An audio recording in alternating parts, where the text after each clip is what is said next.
Smart Wi-Fi 150 from Shaw Business is our smartest business internet ever. It has our fastest speeds, smart. It has 3 dedicated connections to keep your work network separate from guests, smart. And it has insightful reports and a custom welcome page, double smart.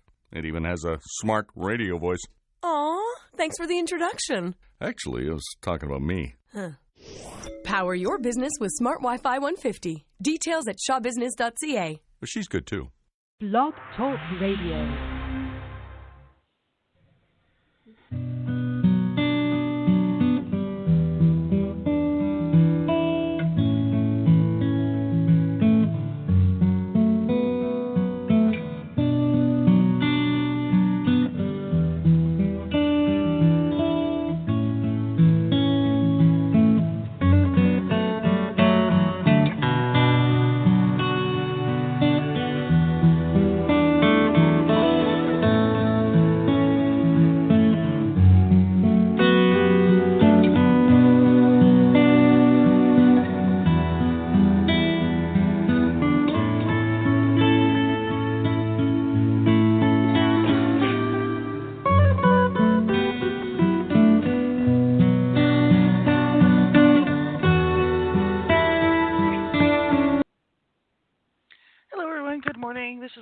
This is One Child Abuse Survivor to Another Restoration. Glad to be here.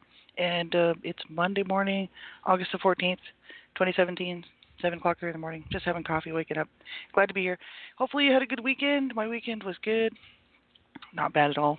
And this is just a morning reflection, really, looking at, what I need to work on for my healing journey, and just doing some positive reinforcement, positive reflection, self-care, coping mechanisms, things like that. So hopefully this show is helping somebody else out there. I know it's helpful for me. It keeps me on my healing journey. That's why I do this. And so I'm happy to do it. And I'm thankful for all the people that have been tuning in. And hopefully, like I said, you're getting something out of it. If you're a survivor and you're just starting out on your healing journey, you want to make sure you're safe enough before you listen to the show. If you don't know if you're safe enough and you just don't really know about that information, you need to find that information and read it and get it and learn it and know how to keep yourself safe and how to know whether or not you're safe enough to be listening, that something like this won't trigger you and cause you to have a miserable day, right, or go backward in your healing journey, which you really don't want. And you can get that information from many different places, but I know of 2.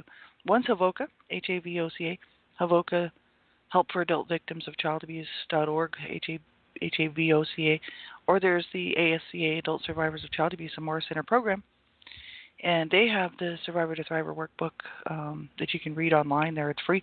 Both of this information is free, and you can read that in Safety First chapter at ASCA, Adult Survivors of Child Abuse, and there's Survivor to Thriver manual. You can read that info and learn whether or not you're safe enough. You can tell.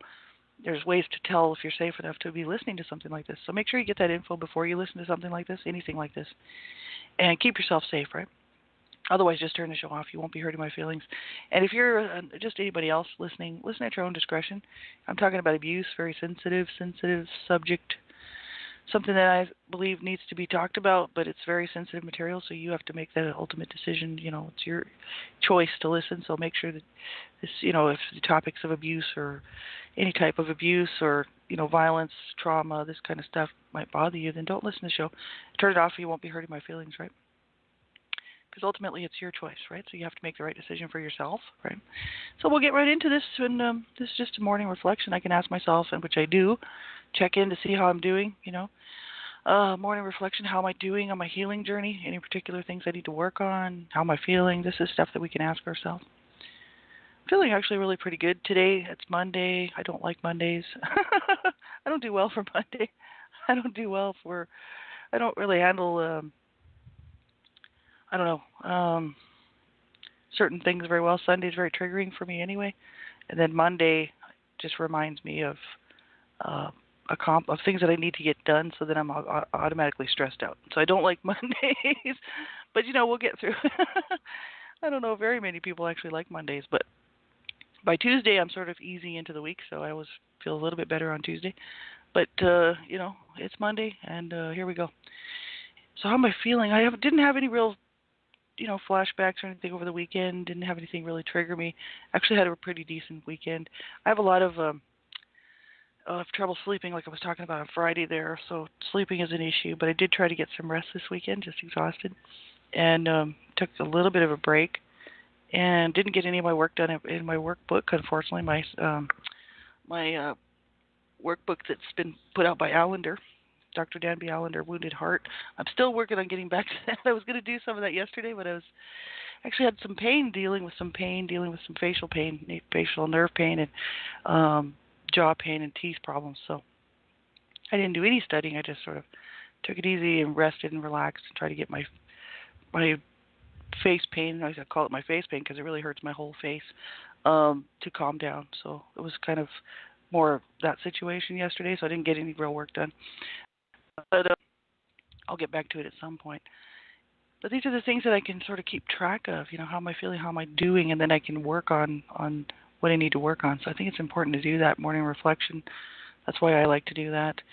Because otherwise, 6 months will roll by and I haven't done anything. So that's why I like to do this, sort of check in and make sure everything's, I'm where I should be, and, get help if I need it, right? We're going to pick up this morning with the Havoka anger section. And I did pop the link into the chat room there if you want to check that out.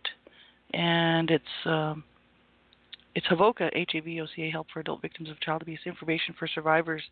And if you go click on their Information for Survivors tab, there's a whole bunch of tabs that will come up on the left side, and anger is one of them. So that's where we're at, looking at anger from Havoka.org. And we left off Friday. I'm not going to reread that. You can just check that out. But we'll pick up where it starts here this morning. It says, so how can anger be used as a tool? Anger is something like a barometer. It measures the need to protect ourselves. When we feel angry or behave angrily, we need to look at what is happening in our lives and determine what it is we are needing to protect. For example, when asked to do something for someone else, an adult survivor may feel anger when she gives an automatic yes response, and then at some level realizes, I guess he or she, right, did not want to do what they agreed to do. Right? When an adult survivor pays attention to this feeling and respects its message, he or she can take steps to change their response to a no, or at least work at becoming more assertive so they can say no on future occasions. Anger is also something like a battery. It provides energy that allows us to take action. They said the daughter mentioned in our scenario, that was from Friday, you can go back and listen to that, might also use her anger to provide energy for her involvement in a career or volunteer position doing child protection work. So that's kind of interesting. That's a huge problem especially for women. I don't know about men so much, but I know I've talked to lots and lots of women survivors who have had that issue where, they feel like they have to say yes. It's an automatic thing. It's almost not even like a feeling that they have to. They just automatically say yes when somebody asks them to do something. It's very true. That's that submissive role, right? And they also, not only that, there's many reasons for it. They also want people to like them. They want to be accepted. They want to, as an adult survivor who was a victim of child abuse, there's many times a person just really wants people to accept them and wants to be included, wants to be cared about, wants to be thought of as a good person, wants to be counted on, right, to show that they're responsible for whatever reason. Could be any number of things, right? So they'll quite often just say yes without even thinking about it, and then later get mad and think, why did I agree to do that, right? So I totally agree with what they're saying there. I know that I've never been really a doormat. I guess when I call a person, sometimes people call them doormats, which is not very nice. But it's kind of one way of looking at it. People just take advantage because when a survivor of abuse, wants these things so badly, they'll basically say yes to anything, and then do it. But and in their heart and in their mind, they know that they don't really want to be doing that, but they do it anyway. And then people feel that they can just kind of walk on them, right? Take advantage, right? And it was really important to learn how to say no. And I know for myself, but how to say no without hurting people. We don't have to say no and hurt people. I actually learned how to say no, but I became a bit of a sort of a harsh, abusive person because I was like, my no was kind of like a harsh no. It wasn't like a nice no. It was kind of my protecting myself, my way of protecting myself as a young adult not really knowing how to deal with things. And I would come across crass, and people would stay away from me because they were like, man, I don't want to be hanging around with somebody like that. She's rude. And so I had to learn how to say no without being, so harsh in my assertiveness, right? And so I've actually learned how to do that. Say no with a smile on my face, and then, maybe even give a reason why. And don't feel that I have to do something just because somebody asked me to do it. And I have gotten control of that, but I'm also much older now. But I know when I was younger, I had a problem with that. But just saying no, that's a huge issue for survivors of abuse. I mean, especially, this show is not just geared to CSA child sexual abuse. I am a survivor of CSA child sexual abuse, but I really don't like to just focus on just only those issues, right? Because there's so many other survivors who've survived other types of abuse, not just CSA, right? But that is a huge issue for CSA survivors. And I think that because, CSA child sexual abuse survivors, we may have said no, and the abuse just continued on. I know that I actually said no to all the abuse. And the issue is even with my parents, being beaten and tortured, right? I was like begging, please, no, And I'm not going to go into more details, they're too graphic, but the issue is because my no was not accepted and not validated, and I didn't have a voice growing up abused. No abused children don't have voices within their abusive environments, wherever they are. It's harder later on as an adult to say no, to think that we can actually say no, that we're allowed to say no. I know as a young teen, I had a lot of unwanted sexual touching. It's hard to say no because CSA child sexual abuse was allowed to continue on. My mother knew about it and just allowed it to continue on, didn't do anything to get me any help. And so then later on I had some unwanted sexual touching by a couple of different people that, I didn't know that I could say no. Basically, I thought that I had to do whatever anybody told me I had to do, which is pretty horrific. But this is the way it goes for so many survivors of abuse, right? And then as I got older, I started to realize that this was wrong, and I knew it was wrong in the first place, but that I did have a way to, I could say no, but then became anger really, really bad because of the abuse that I suffered. And then if somebody did something to me that, was asking me to do something, I would basically become abusive toward them because I was like, don't ask me to do that. Or, if I had a little bit of somebody was trying to advance on me, maybe like a guy, I would take that as abuse, and I would just, either beat him up or tell him off or scream or whatever, scream at him. Had all kinds of weird situations, and I think most people can, if you go back and you look through the annals of your history, which is a lot, to try to write a book of every single detail is just absolutely ridiculous. But in my mind's eye, I can remember these certain scenarios where I was so angry with myself later that I didn't say no, and I just allowed somebody to do whatever they were going to do, which is molestation, fondling, this kind of stuff, because I was abused as a child by pretty well every authoritarian figure in my life, which was my mom and my dad and my older siblings. So then I didn't know that I could really say no, and then I got mad because I didn't say no. And I didn't, react in that way. So then I became abusive in saying no. So anger is quite, it's interesting. It's very necessary. Like they said, it provides energy that allows us to take action, right? So, it doesn't mean that we have to become abusers, right? Or that we should become abusive when we say no. We need to learn how to manage it. And that's why anger management, right? Very, very important. I did lots and lots of shows on this, looking at Dave Decker's work and Mike Obsat's from angerresources.com. And that was very, very helpful for me as a survivor to go through that information. So you can find those shows here on Blog Talk Radio, but man, you'd have to go back like 30, 40 pages or something. I really don't know. It's way back there.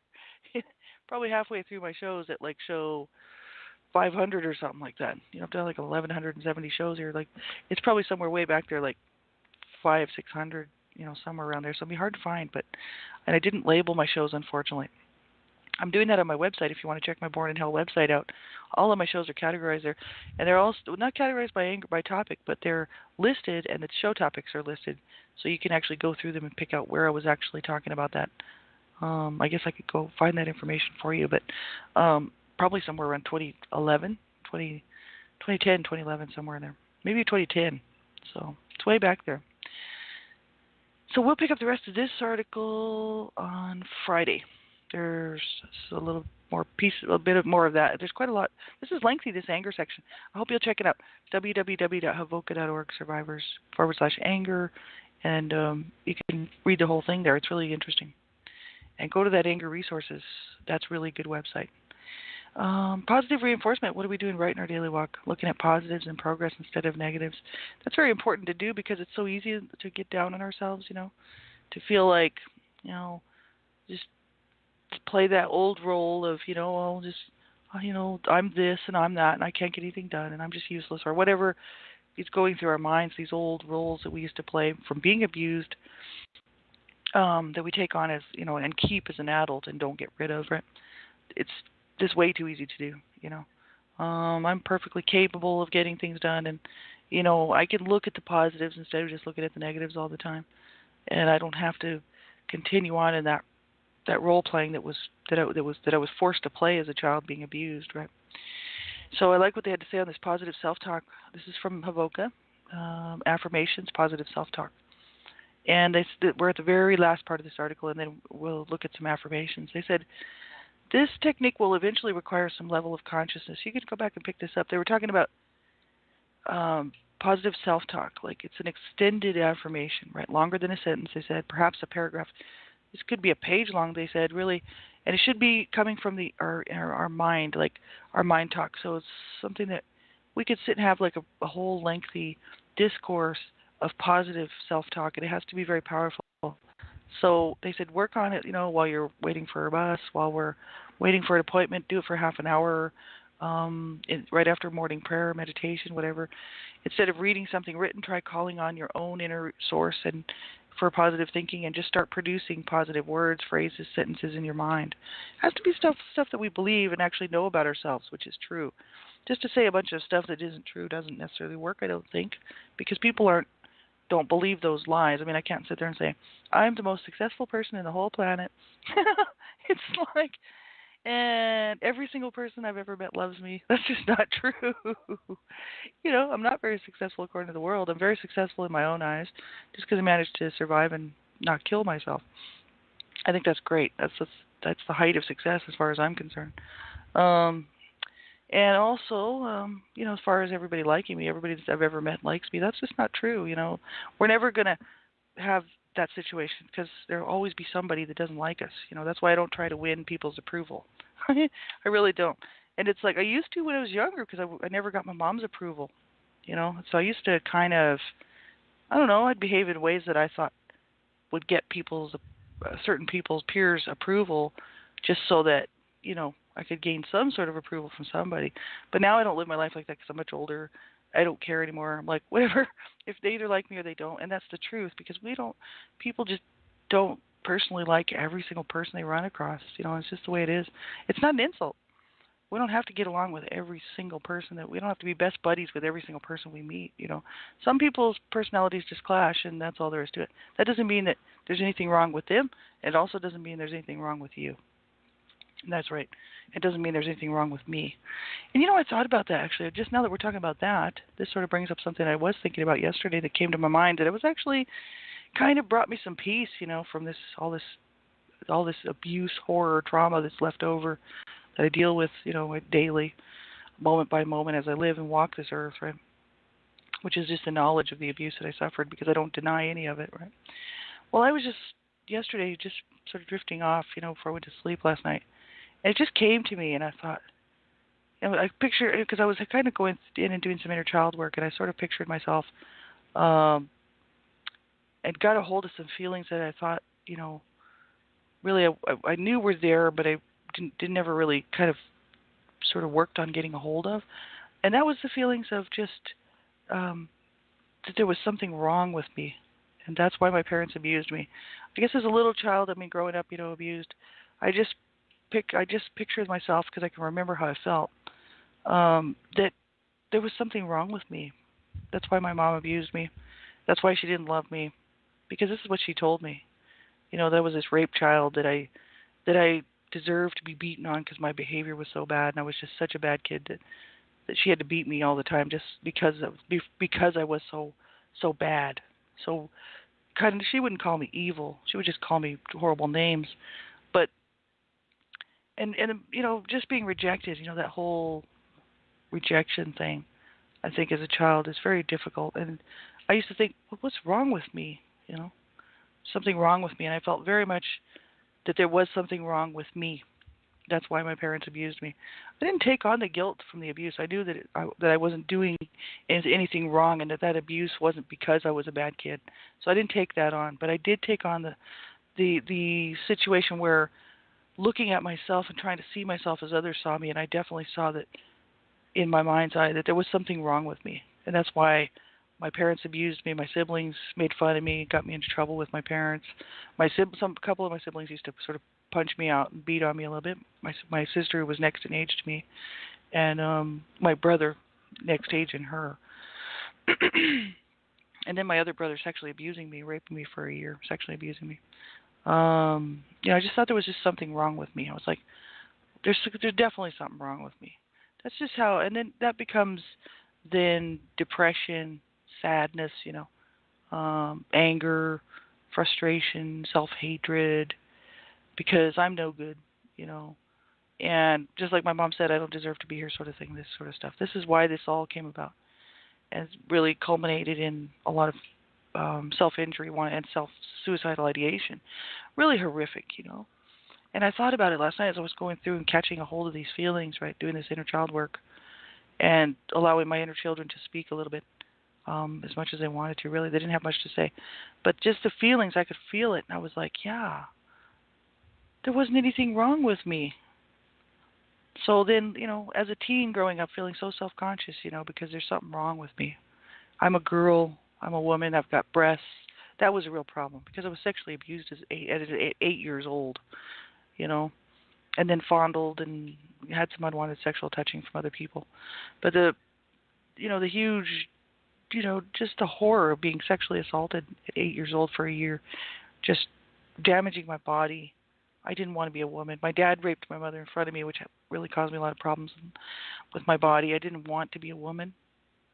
I was raped. My dad raped my mom in front of me when I was 6, and then my brother sexually abused me for a year when I was 8 to 9. So I just didn't want to be a woman. And then I was, of course, as I started growing and developing, into my pre-pubescent teen years, I started to become a tomboy because I didn't want to associate with being a woman. There wasn't anything wrong with me. There was nothing wrong with my body. There was nothing wrong with me. I mean, they damaged it. They trashed it. And then later on I did a lot of drugs and stuff, and then I trashed it, right? And just a lot of dangerous behaviors. But originally when I first started out as that little girl, that little baby and that little girl, there was nothing wrong with me. There was no reason that any of that should have happened. It wasn't something I did, or it wasn't because I was this or I was that. Or see, that's why we have to get a hold of that stuff, because it's very important to realize that abuse is not the abuse we suffered is not our fault. We really can't take responsibility on for that,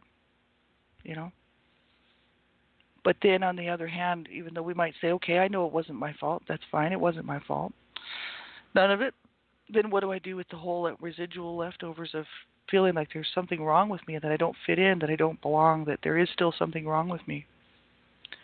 And I think what it is we have to realize and acknowledge that we're never going to be able to get that back from our childhoods, what we really needed, because it's gone. So we have to start today by really learning how to love ourselves and accept ourselves for who we are. It has to start today. I have to love myself for me as I am today. A survivor who's never, going to get that back, what I should have had as a child, but that I can accept myself for who I am today because of the abuse that I suffered, and learn, to get through this life, and learn to be okay with myself as who I am today, with the scars, with the trauma, with the flashbacks, with all of that, because I'm never going to be okay with the abuse. Like I said on Friday's show, it's never going to be okay what they did, but I can be okay with myself. And I think that's where that whole thing of just, I got a hold of that feeling for the first, really recognized it last night before I was going to bed, that that's how I felt, that there was something wrong with me, which caused me a lot of problems growing up. A lot of self-worth, acknowledgement that I actually did deserve to be here and didn't deserve to be killed or be dead with the other stillborn babies like my mother used to tell me, and that I deserved to be treated so horribly, right? So it's very important that we get a hold of this stuff. And this kind of positive self-talk is very important. We can do this stuff. We don't have to sit there and come up with stuff that doesn't really matter to us, like that doesn't really ring true in our lives. This is, I can do powerful self-talk as far as saying, I could do a 15, 20-minute spiel to myself.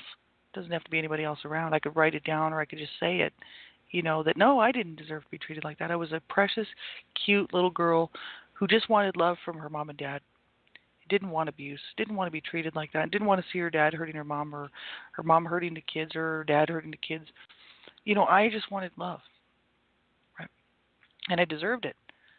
I didn't do anything wrong, And the same with the CSA child sexual abuse. I did nothing wrong. I didn't want to be raped and assaulted by my brother. I loved my brother, right? But I didn't ask for that, right? And no, how he thought I deserved that, I don't know. I don't think he cared. He just wanted to hurt me. He just wanted to use me, basically. This was convenience, really, more than likely. And that's horrific, right? I didn't deserve that, So I deserve to be loved and cared for as an adult survivor of child abuse and CSA child sexual abuse. I deserve to have my needs met. I deserve love. I deserve to be in loving friendships, loving relationships. I don't deserve to be abused anymore. Any further re-victimization. I deserve to be able to have clear boundaries and clear relationships with people where, we're on the same level and boundaries are set. And that I'm going to take care of myself. I'm going to do the right things for myself. Help other people around me if I can. Very important, right? We can make these positive self-talk things and affirmations work for us as long as we keep true to what we know is true. So I think that's very important. And for me to sit there and try to say I'm the best worker there's ever been in the world, I mean, that's just stupid.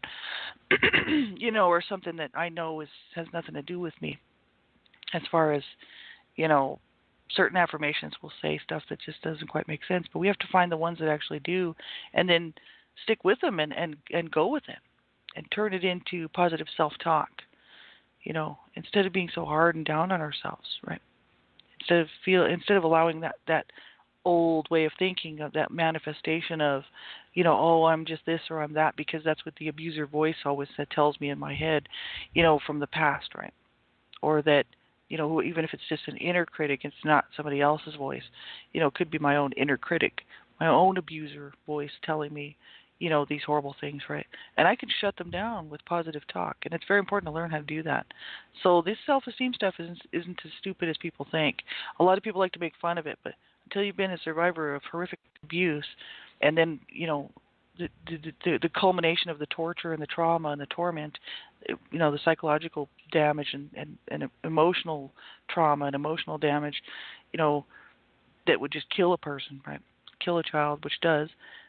This stuff's horrific. These affirmations are very important. They're not stupid. So I think they're very good, and we'll work on some of those Monday. We'll actually pick a couple out for Monday. You can go there to Havoka and look at their affirmations tab. That's where I got this information. And how about let's do meditation square, meditation on healing anger. This is kind of like self-care. What can I do for myself, as far as coping skills, coping mechanisms? First of all, you have a right to be angry, they said. You have a right to let go of the anger. Breathe in empowering energy. Breathe out the anger. Breathe in new freedom. Breathe out the anger. Breathe in cleansing energy. Allow the anger to be replaced by calm. See your anger dissolve into a hot color. Let the color flow out the ends of your hands. Allow a soothing color to fill the space the anger has left. You have paid enough for the abuse. You deserve to be free of the anger, fear, and hurt. I love that. That's awesome. That's Quilt Square Meditation on Healing Anger from irvingstudios.com/child_abuse_survivor_monument. If you just type into your browser Child Abuse Survivor Monument and look under their Survivor tab, you can find the this quilt square meditation on healing. Really, really great stuff. So that's about all we have time for today. If you're struggling and having a hard time, you reach out and get some help. Do not struggle on your own. Even if, like I said, I always say, even if it means calling a crisis line, you do whatever you have to do. But you hang in there and get some help. You so deserve it. So do I. We all do. So I wish you a really good week. I hope that you don't struggle too much. And, you take care of yourself because you so deserve so much better. So do I. We're going to take care of ourselves. Absolutely. And I'll see you back here Friday. Have a good week, everybody.